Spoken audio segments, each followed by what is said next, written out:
Welcome to Soccer Gaming, and in this episode we are going to cover the best Team Affinity Season 2 players that you should be drafting early on and using. There's a bunch of guys in here. Basically we got 30 for each individual team. We also got 30 other ones that are lower diamonds as well along the way, but I'm going to go over the top 30 diamonds that are on your screen right now. We're going to pick 5 that I think you should definitely go after first. I've used all of these ones on the screen so far, and I want to go over the top 5 that I enjoyed using. This might change for everyone, but these are the top 5 guys I think you got to go after first. So if you'd like to watch that, stick around.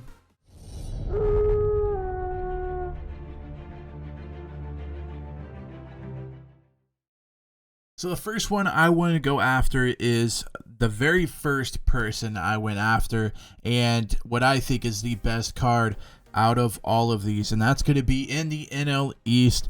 If you are a Phillies fan, you are really happy with what you got, and that player is going to be the Cliff Lee, 97 overall, where he did 6 shutouts in the 2011 season. Just looking at the card itself, really gross. As you can see, I've been playing a lot with it already. Parallel 1. This card really has it all when you look at it. It's got a 92-mile-an-hour sinker, 87 cutter, the circle changes at 82, the knuckle curve, which just absolutely buckles people, is at 74, and then they got the 4-seam fastball hitting 93. The biggest thing about this is you're going to be able to pitch this a long time. 116 stamina on him, 88 starting out for hits per 9, 103 Ks per 9, 99 walks per 9, 89 home runs per 9. Pitch control I think is a 72 or 73, 96 control, 80 velocity, and the break is at a 99. The reason I kind of fluctuated those is I have paralleled this car already, so some of the attributes went up 1.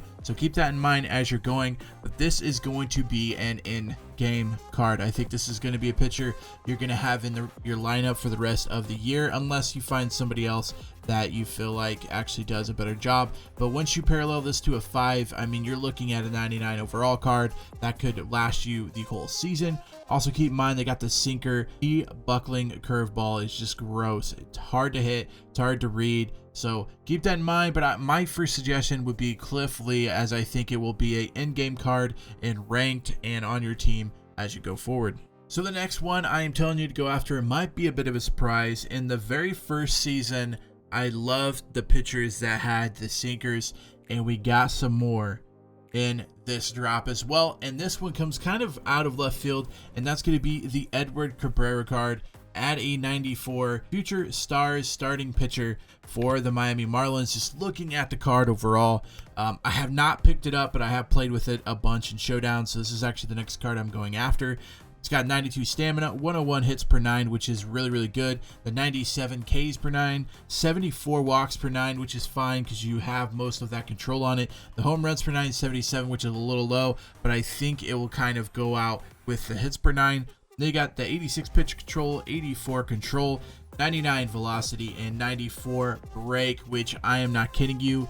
This card, everything breaks. And the biggest thing about that is the 95-mile-an-hour sinker. I think I ran it up to 97 a few times, but that thing drops out of the sky. You got the slider at 85, the curveball at 81, the changeup at 86, and the 4-seam touching 98 to 100. So what I love about the pitch velocity and the pitch breakdown here is my favorite things are the sinker, the slider, the curve, a fastball, and then a changeup, and this guy has it all. The reason I didn't pick him first is I wanted that Cliff Lee first, but this is definitely the second guy I am going after.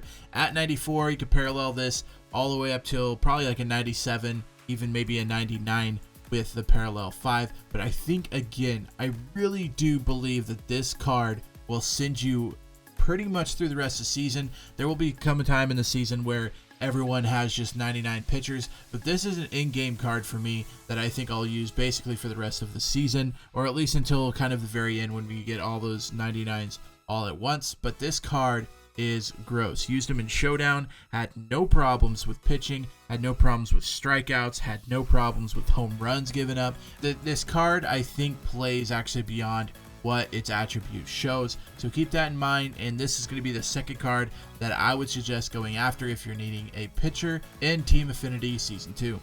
So the next card I'm going after is going to be in the AL East, and that is going to be Lou Gehrig. The reason why is this card absolutely slaps. You got the lefty. You're looking at a card that is going to kind of be similar to the David Ortiz card. That's a 99. So the David Ortiz card is actually better than this card. But the reason I'm choosing this card is because I absolutely slap with it. And to be honest with you, if I didn't have David Ortiz, this would be my first baseman that I have. So this is why I threw it in here. If you don't have David Ortiz at your first base, the best other one I think right now out is Lou Gehrig at first base. However, if you do have David Ortiz, be careful because David Ortiz only plays first base. Lou Gehrig here only plays first base. And so you got David Ortiz, who is a bats lefty. You also got Lou Gehrig, the bats lefty. So you're basically getting a kind of smaller card of the David Ortiz card that you might already have. However, again, if you don't have David Ortiz, this is going to be probably your best option for a first baseman that hits lefty. So to kind of go over things, got 125 contact versus right, 72 versus left, 84 power right, 73 power left, the vision at 94, discipline at 98. The 125 clutch has actually seriously come in handy a lot of times on Showdown. You also got the durability at 99, which doesn't really matter. The infielding's not too bad. You got 69 field, 66 arm, 60 acceleration, 67 reaction.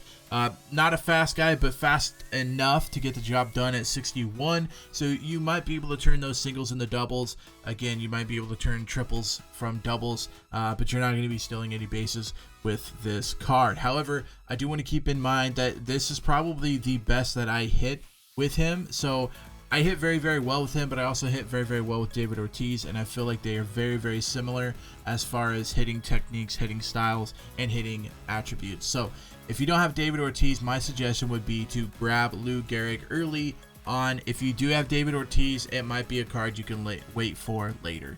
So the next guy I want to go over is actually in the same division, and it's kind of a surprise to me that I enjoyed this card, and it's going to be the Jordan Groshans card from the Blue Jays. And the reason why this kind of surprised me is I have Fernando Tatis at shortstop right now, and I just cannot hit well with him. I just cannot get his swing down. I don't know what it is. I can't hit for power. I can't hit for contact. I struggle with using that card. So I've kind of been looking for another shortstop. And so if you do not have Fernando Tatis or you don't have that Trevor Story card, here is a great option with Jordan Groshans. Jordan Groshans is the future stars for the Blue Jays. You got 102 contact right, 100 contact left, power right's 92, 86 power left. You got the 79 vision, 90 discipline, 88 control.